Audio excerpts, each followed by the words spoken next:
and so they believe he's going to be okay. So I think everything's going to be fine. So, yeah, good job, everybody. Better to be safe than sorry. So, okay, where was I? So I moved to San Francisco in 1996, and that was the same year Tranny Shack had just started. That's where I found my people when I first moved here in the spring. I was obsessed with two people. One person who was in the audience and would work different looks every single week. That was Fatima.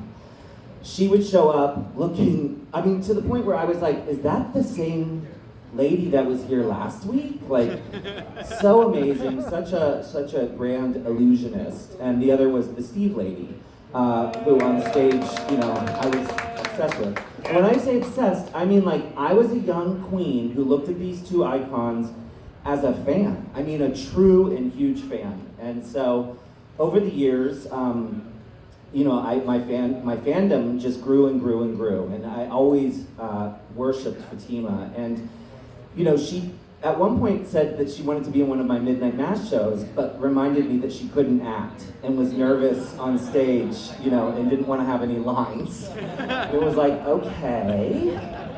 So one time I had her come in with Dina Davenport, and they did audience makeovers for my screening of Female Trouble. And of course, Fatima and I both shared a love of Divine and John Waters. And we also shared a love of just very similar music and aesthetics.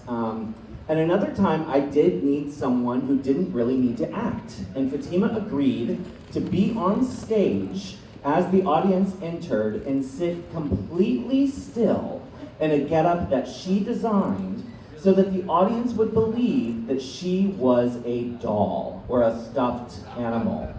And it was Poltergeist. And she sat there for the entire hour we let in the audience, and then she sat there for the entire duration of the show, controlling her breathing, barely moving, so that when it was time for her to shoot up out of that chair at the end and come to life as the clown and grab Martini, the audience fucking freaked out. And she had one job to do, and she nailed it. Part of my obsession led to myself and Squeaky Blonde setting out to create a documentary about Fatima that was going to air on my cable access show, Canned Peaches. And this was back in the year 2000, and we shot footage of Fatima in 2000 and 2001, and we would just hang out with her and interview her. I have not yet found the tape that this finished doc is on, but I have started the process of transferring these tapes digitally and creating an archive of them. And what I did find was all of the raw footage. This week, I had it digitized this week. So this is footage I hadn't seen. Oh, thanks, yes, I had it digitized. If anyone wants to help with the archives we have, it is overwhelming. So what I did was I pulled from this 3-hour interview of Fatima some stuff that I thought was really fascinating, that I thought maybe you would want to know about, just because I know we all know Fatima as this incredible icon, but this is really her origin story. And to me, Fatima represents San Francisco so perfectly because she is the embodiment of what it means to come here and reinvent yourself so you can be yourself. And this is a little bit of her story. So Fatima was born in 1966 in late March in a little town called Staple, Minnesota, where the population at that time was 700 people. Wow. Okay? She went to high school in Princeton, Minnesota, which is a little more central. She described that experience as very hard. There were 203 students in her class. That was a record at the time. And her mother was married twice, and both men, as she described them, were not so nice. Students tried to run her over in cars, and yet she never once denied her queerness, because, as she says, she couldn't. She couldn't hide it. She graduated in 1984. She sought out anything alternative, which was hard to find in Princeton, as you can imagine. She ended up going to beauty school in St. Cloud, where she met some actual gay people for the first time. She was always very, very close to her mother. She described it as sort of like Grey Gardens. And if you knew them, it was. She knew she had to leave and get out of Minnesota, but she didn't want to leave her mother behind. So together, they made a plan to secretly get out of Minnesota. They did not tell family members, they did not tell friends. They decided to leave, and what they did was they bought a bus ticket that left in the middle of the night. They packed up what they could carry in a couple of suitcases, got on the bus, and secretly left, including her mother's husband behind. So they ran away, and they landed where they could land, which at the time was Wichita Falls, Texas. So because they didn't have any money or anywhere to stay, they briefly lived in a homeless shelter. They lived there until they could save enough money and afford the bus tickets to San Francisco. To me, this is magic, but it gets better. She remembered, and I'm gonna put this all online because it's an incredible interview. She remembered the exact moment. She said it was February 12th, 1988, 7:06 a.m. when she got on the Bay Bridge, and that bus started to cross the Bay Bridge. She was listening to the radio on her Walkman, and as the bus was crossing the Bay Bridge, she said the sun was coming up in the east, it was early morning, the city looked magical. To her, it was like Oz. And the song, It's the End of the World as We Know It, and I Feel Fine, played on her Walkman. Okay, so she was listening to that song as she arrived in San Francisco. She remembered the experience perfectly. They still had no money and no place to live, so they moved into a shelter, the one at the Episcopal Sanctuary on 8th and Howard. They lived in that shelter for 6 months. Then they moved to the Dudley Apartment SRO at 6th and Howard.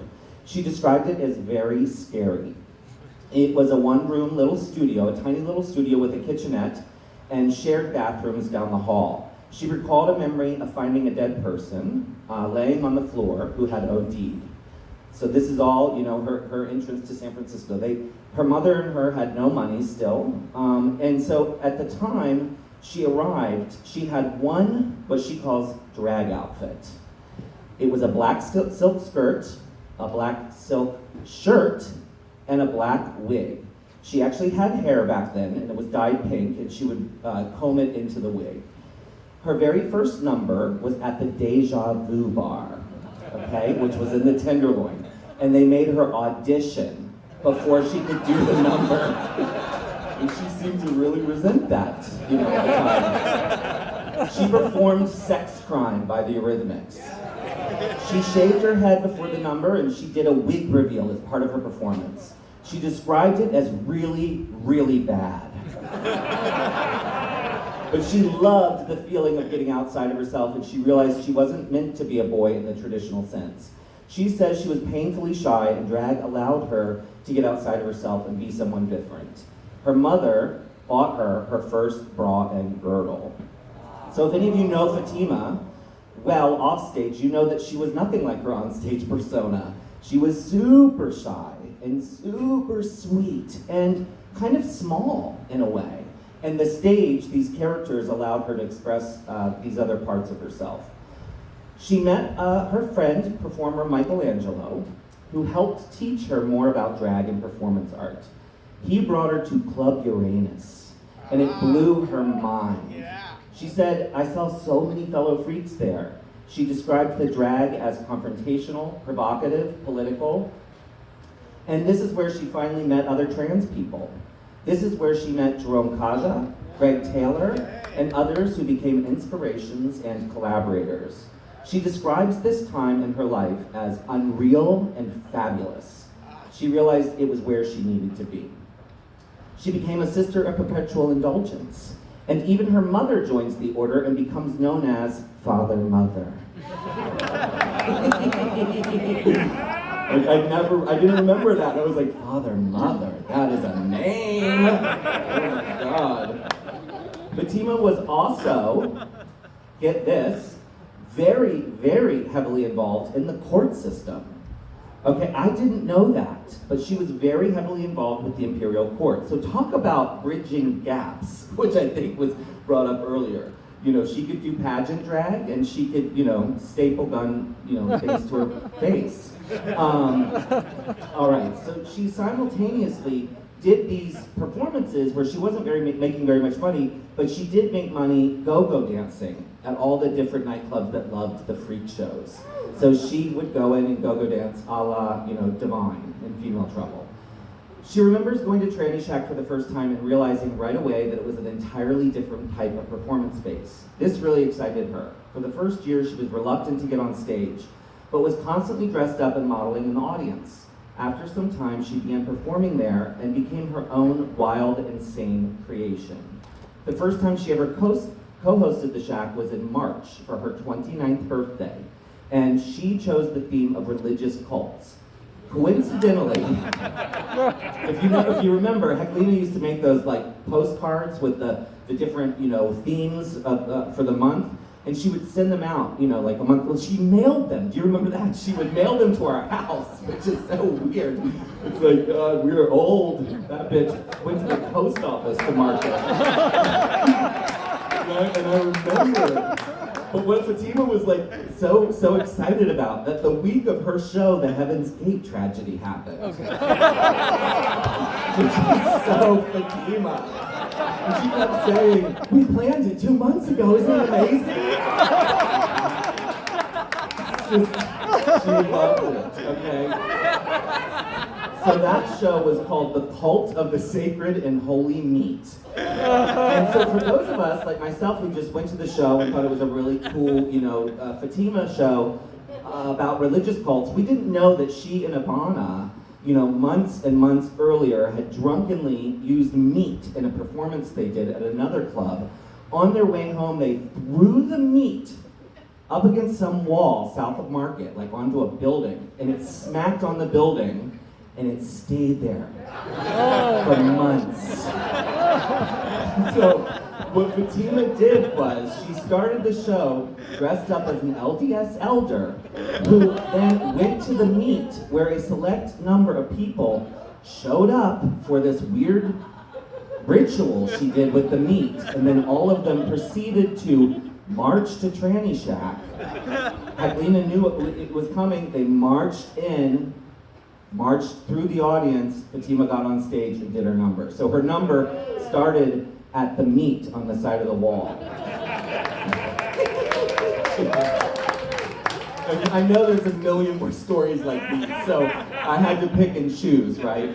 All the while, she moved to tiny, little apartments with her mother.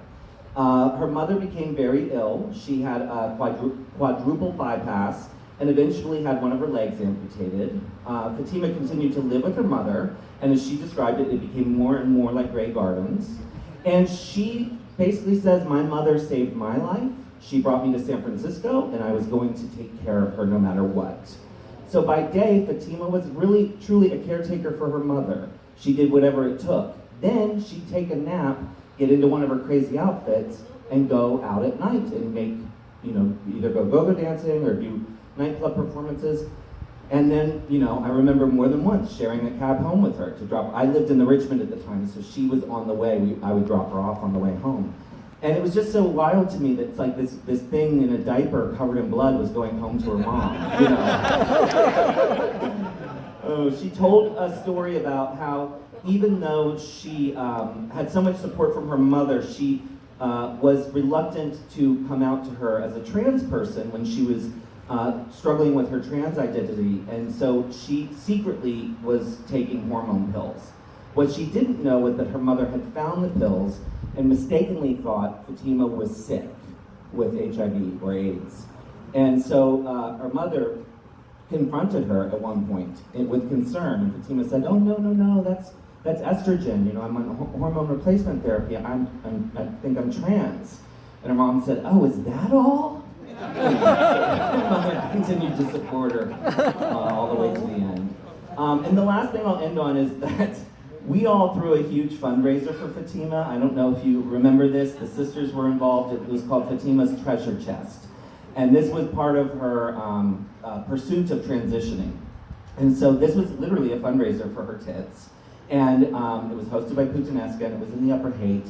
And I loved that it was called Treasure Chest, and we raised a bunch of money for her to do that. And at the time, she and Veronica had pursued this excellent idea, and it was in the interview, and so I thought I would just share it with you because I think it's a great idea. It was called the Change Project, and this was Fatima's vision.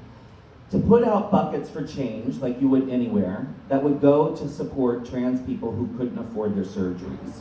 And to fill nightlife, to fill the Castro with the Change Project, put it at every store, put it, and so I say that because I think maybe it's worth picking back up. And this was something she wanted to do, and to hold myself accountable, I'd be happy to help with that process. And then the last thing I want to say is that Fatima's benefit was called the treasure chest, but that's not what she wanted to call it. So she actually wanted to call it cash for gash. Which is so Fatima. Yeah, so I'll end with that, and thank you so much, everyone. Hope you learned a little bit about Fatima Ruiz. Oh my God, you made it! Squeaky blonde, ladies and gentlemen. Okay, this is so squeaky.